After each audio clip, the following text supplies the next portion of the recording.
Même si nous voulons que le royaume de Dieu vienne sur la terre, nous savons que nous sommes incapables de le faire advenir.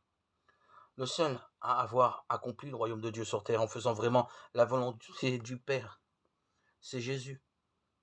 Au moment où nous demandons que ta volonté soit faite sur la terre comme au ciel, il nous faut donc contempler Jésus et lui demander de nous mettre à son écoute. Explique-moi comment tu as fait, comment tu as dit oui à ton Père. Explique-moi comment tu as accompli cette volonté sur la terre. Quand tu étais un homme de chair et de sang, au milieu des contradictions et des difficultés, des oppositions et de toutes les embûches.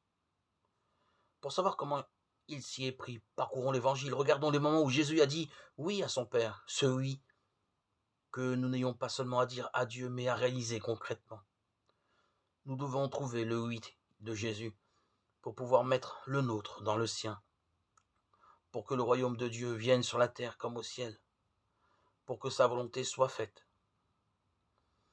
C'est l'exigence proposée à chacun d'entre nous. Voulons-nous faire la volonté du Père?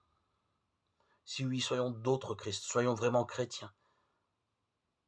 Attachons-nous à lui, appuyons-nous sur lui, alors nous pourrons faire la volonté du Père. Là est l'enjeu décisif. Pour être à l'écoute de Jésus.